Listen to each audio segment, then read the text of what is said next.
nos identités multiples, du nord au sud, de l'est à l'ouest, on conjugue la gamme des couleurs dans la tolérance, dans l'ouverture et l'accueil de l'autre, autour d'un socle de valeurs communes.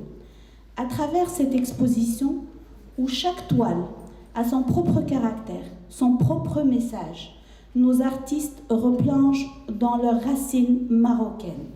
Je voudrais donc exprimer toute ma joie et ma fierté d'accueillir ce soir cette palette d'artistes confirmés au Centre culturel marocain d'Al Maghrib, un véritable espace de convivialité, de rencontres et d'échanges entre des artistes issus de cultures différentes, mais aussi de partage de styles, des œuvres uniques et singulières.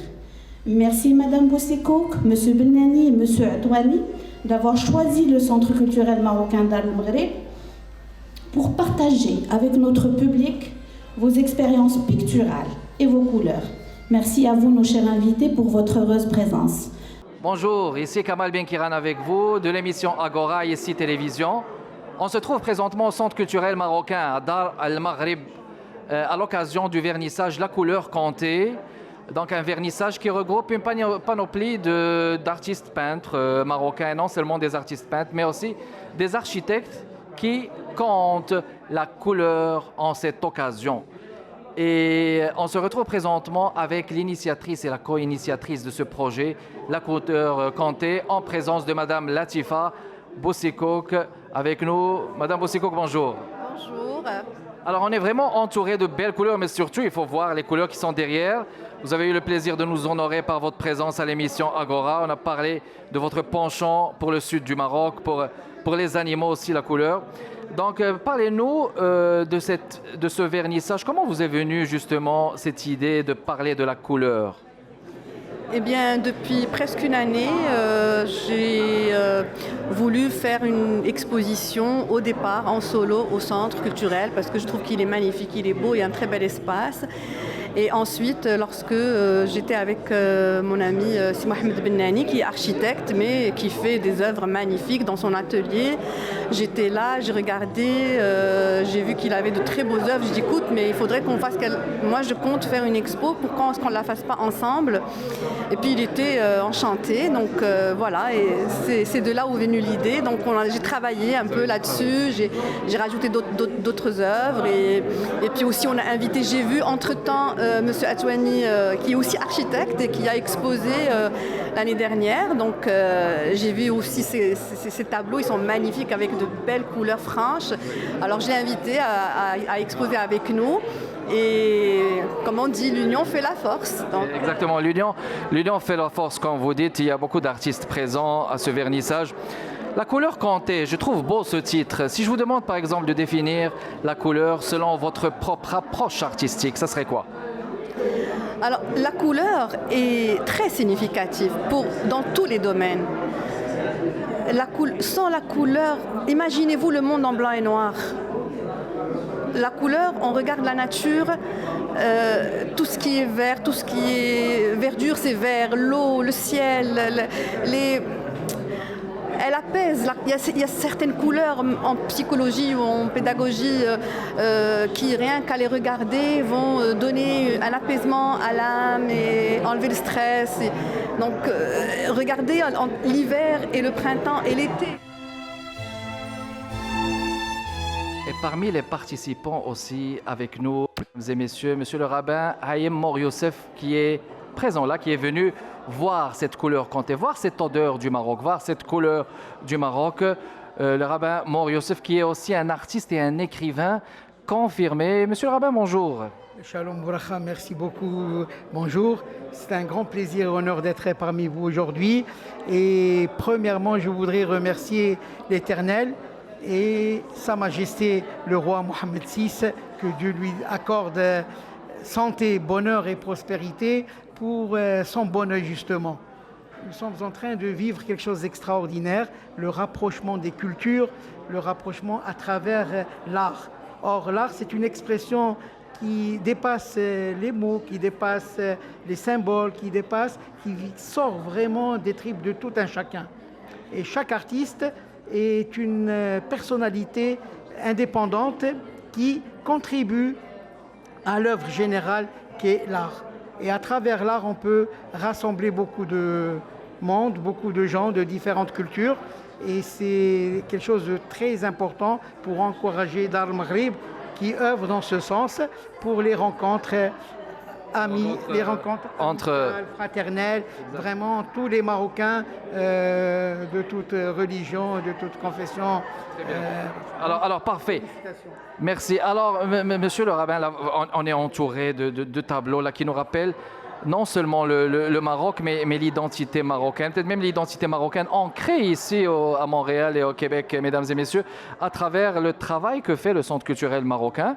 Et vous avez parlé tout à l'heure de cette notion comme quoi les arts peuvent être rassembleurs, mais il me semble que vous l'avez fait à travers vos écrits aussi. Voulez-vous nous donner une idée à ce niveau? Absolument, je suis chercheur sur un thème extraordinaire qui est un thème sempiternel. Depuis la création du monde jusqu'à sa finalité, il y a ce parallèle entre le bon œil et le mauvais œil. Le Ain Hatov et le Ain Hara. Et ma démarche est justement parce que le bon Dieu nous met ici, nous donne un travail extraordinaire. On doit voir tout bien et même si quelque chose nous paraît mauvais ou mal, il faut trouver le bien dans chaque chose. Et justement, répandre cette philosophie à travers les écrits, à travers les preuves et les épreuves qu'on a suivies depuis l'histoire de l'humanité, on amène les gens vraiment à émuler le Maroc. Parce que si je peux dire, le Maroc et son roi et le peuple marocain représentent physiquement parlant le bon œil par excellence. Cette hospitalité, cette gentillesse, cette amabilité, ce vivre ensemble.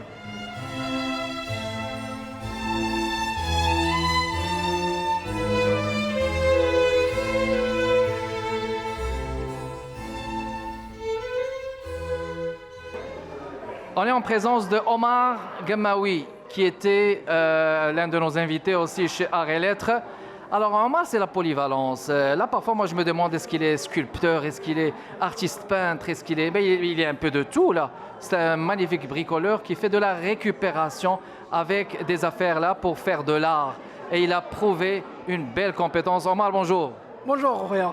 Ça fait plaisir de te revoir. Ben, là, je me posais des questions, mais tu es un peu de tout, hein? Alors, tu es présent ici. Que t'inspire justement toutes ces couleurs présentes ici dans ce vernissage? Premièrement, je te remercie Kamal de m'avoir donné la parole. Pour moi, tout ce que je vois ici, c'est de la diversité. Ça veut dire qu'on a 3 artistes qui viennent des univers différents et 3 styles différents. Alors pour moi, c'est vraiment le vivre ensemble, la diversité, la joie de vivre. C'est ça que ça représente, toutes les couleurs que je vois ici. Très bien. Ce sont des thématiques sur lesquelles tu as travaillé beaucoup, Omar, justement. Et tu as fait beaucoup pour le comté de Saint-Michel parce que tu as exposé des affaires qui sont intéressantes. Là. De la récupération, ce n'est pas donné à tout le monde, mesdames et messieurs. Tes projets d'avenir, est-ce qu'il y a des affaires qui s'en viennent comme ça, à ce niveau? En parlant des projets actuels, j'expose actuellement à l'atelier une exposition qui s'appelle Évolution. Elle va être toujours présente jusqu'au 5 juin. Les gens ils peuvent aller voir. Évolution, c'est comme une sorte de... c'est des périodes créatives de ma vie. C'est des styles différents. C'est un peu une sorte de rétrospective de mes 20 ans d'immigration au Canada.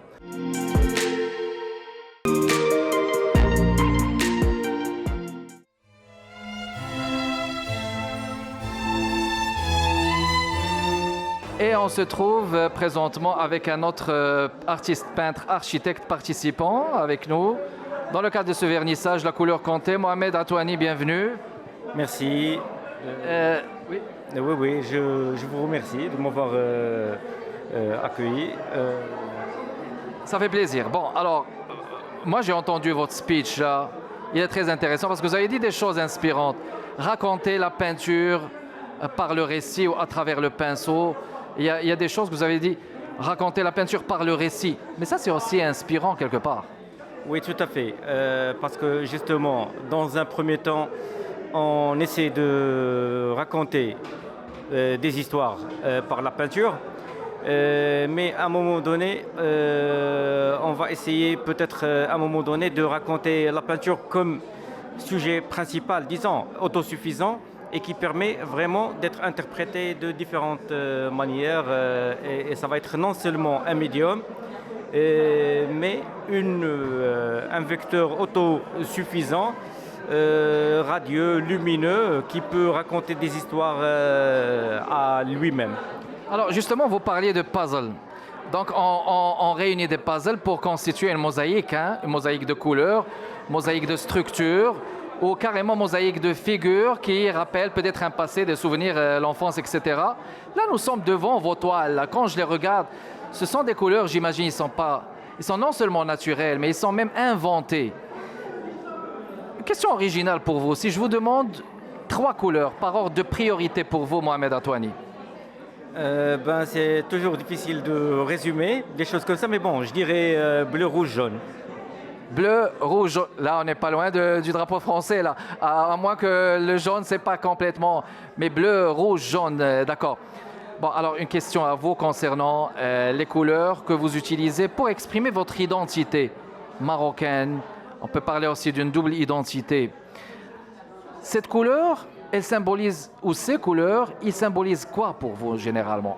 Je me permets quand même de revenir vers l'idée des puzzles, tout simplement parce qu'à un moment donné, je me suis senti plus ou moins confiné dans des puzzles, dans des petites surfaces. Et là, pour, disons, me libérer, donc je prends la couleur comme l'élément constructeur à travers un petit feuillage, une petite particule, qui peut raconter plein d'histoires. Donc, de ce côté-là, pour revenir à ta question, chaque couleur, je dirais, peut symboliser un moment, une intention, un sentiment, surtout prise dans son unité la plus petite, la particule. On peut construire tout un imaginaire, tout un monde.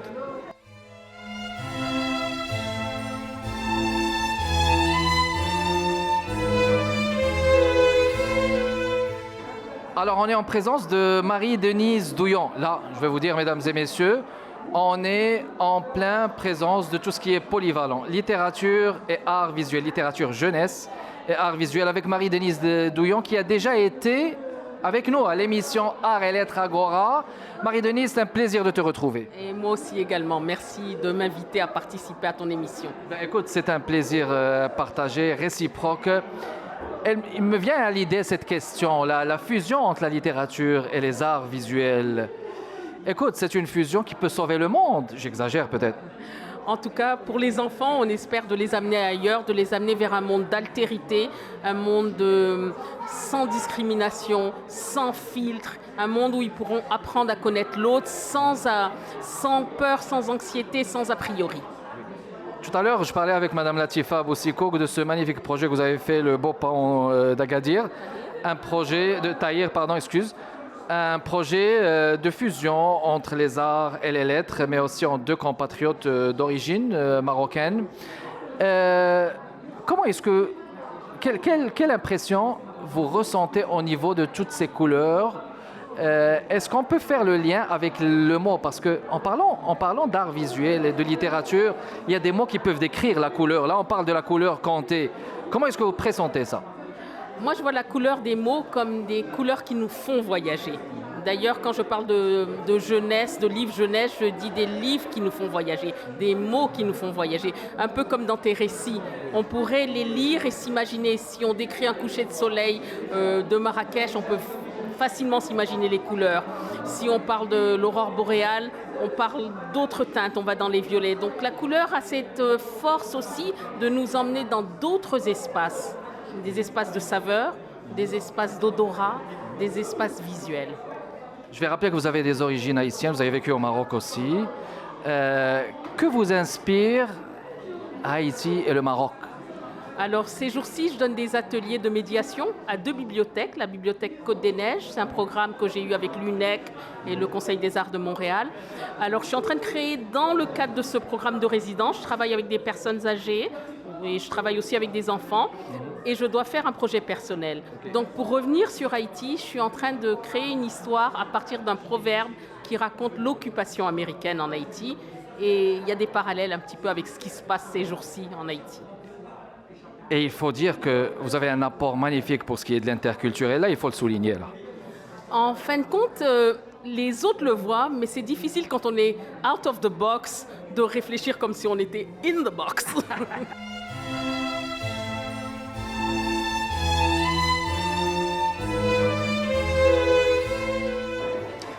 Eh bien, on se trouve cette fois avec un invité très foisonnant de créativité, qui est déjà passé à l'émission Agora en la personne de Jaim Bouzaglo, présent avec nous au Centre culturel marocain.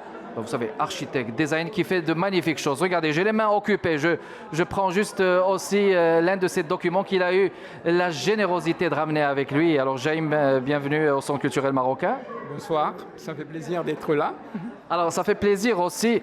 Regardez, j'ai une main gauche qui les montre, mais dans un premier temps, on est en plein milieu du Maroc, si je peux le dire comme ça, là, au milieu de toutes ces toiles. Je prends tes impressions au début. C'est la couleur, c'est la vie, c'est le soleil, c'est la créativité. Étonnamment, ce que je voulais véhiculer pour les artistes par leur mérite, c'est que je prends des cours à part l'architecture de psychanalyse, et ce qu'on m'a appris, que je trouvais extraordinaire, pourquoi l'art est important, en quoi l'art peut sauver. Ça paraît bizarre qu'un tableau en 2 dimensions puisse sauver, mais au niveau psychanalyse, ils disent qu'en fait, les refoulements des gens qui ont subi soit des opérations, des séparations, des décès, ils refoulent en fait tout ce qu'ils vivent. Et ça, c'est hyper intéressant. Et l'artiste a cette capacité de capter toutes ces émotions et les transmettre à travers les toiles. Et là, quand on arrive, on est très surpris, on s'identifie. Et en fait, c'est ça la force de l'art pour moi. Exact. Et je me souviens vraiment de cet aspect psychologique de Jaim Bouzaglo lors de l'émission. C'est quelqu'un qui a pris des cours en psychologie, même pour dessiner ou même pour transmettre son savoir à ses étudiants ou justement au niveau de sa créativité. Il a ramené avec lui des nouveautés. Je vais me permettre de te tendre cette feuille, de bien vouloir la montrer devant les caméras. Lobby Casablanca. Bon, est-ce que tu veux nous parler de ça, s'il te plaît? Oui, bien entendu. C'est un petit peu un lobby qu'on m'a demandé de faire. Et à peine on m'a dit j'aimerais faire un lobby à Casablanca que du coup j'ai dit comment je le visualise. Je l'imagine comme rentrer à l'intérieur d'un tagine. C'est très, disons, subliminal parce qu'on le sent après. Et puis il y a cette espèce de luminaire qui est en roseraie, qui est purement artisanal. Et là, l'escalier, je l'ai fait comme l'Allem. Avant, il venait avec la règle, il déployait sa règle. Et c'est cet escalier qui a l'air vraiment de venir nous chercher, mais sans comprendre pourquoi. Et alors, évidemment, j'ai mis un tapis en zélige, ce qui rappelle les mouches arabiées. Et on retrouve aussi, à côté du bureau, une chaise qui est pliée comme un... En fait, c'est comme un bijou, on dirait un bracelet marocain. Alors, la symbolique aussi, là, à l'intérieur, c'est carrément des écritures en arabe, puisque j'écris en arabe et je parle arabe. Et alors, ces petits messages subliminaux arrivent à donner une identité à notre culture, au Maroc, à l'origine de ce que c'est. Ce n'est pas juste un lobby d'hôtel qu'on va se retrouver pour dire ça pourrait être fait à Tokyo, à Milan. Non, c'est fait à Casablanca, donc il y a une identité marocaine qui passe d'une manière subliminale. Voilà.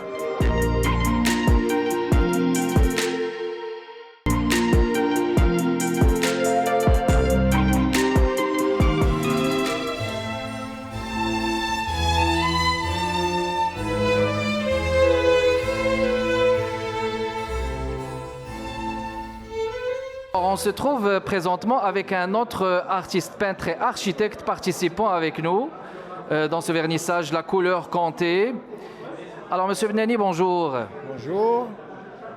La couleur Comté, pour un architecte et pour un peintre, quel est le rôle que peut jouer la couleur Comté? Surtout qu'on sait qu'un peintre et un architecte aussi se retrouvent dans les formes, dans les structures, mais aussi dans la couleur. Que symbolise pour vous la couleur de par votre point de vue artistique d'architecte? La couleur et la forme ce sont deux expressions absolument obligatoires dans l'architecture. C'est-à-dire quand on fait un projet d'architecture, c'est d'abord la forme et après on passe à la couleur. Donc dans l'expression de peinture, on garde la même chose. Okay. Donc c'est le travail manuel reste, c'est-à-dire que tout se fait à la main. Donc la matière, on garde toujours le crayon, toute l'expression manuelle pour arriver à une œuvre. Très bien. Donc c'est Elle est importante dans le fond comme approche là. Oui, c'est-à-dire la forme est primordiale. Oui. Donc toutes mes peintures expriment un petit peu des espaces, Oui. des espaces, des espaces extérieurs, des plantes, des paysages, mais ce n'est pas une expression directe. C'est-à-dire, quand je vois un espace, je ne le dessine jamais directement. Je regarde et quand je retourne à l'atelier, c'est là où j'exprime mon travail. Très bien. Donc j'ai remarqué aussi que de par votre démarche, on dirait que vos tableaux, ils abordent le côté abstrait aussi. C'est votre démarche principale, on va dire? Il y a le travail abstrait, mais il y a toujours derrière quelque chose c'est pas l'abstrait pour l'abstrait, mais c'est l'abstrait qui est influencé par tout ce que je vois et tout ce qui me plaît. Comme en général, c'est l'espace qui m'entoure et il y a aussi un héritage que je prends avec moi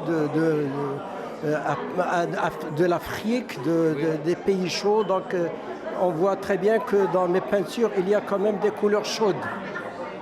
Même si je suis au Canada, mais le Canada aussi m'influence par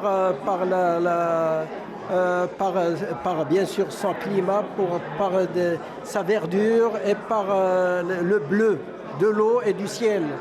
Donc tout ça me permet d'apporter quelque chose de plus à tout ce que j'avais dans le passé.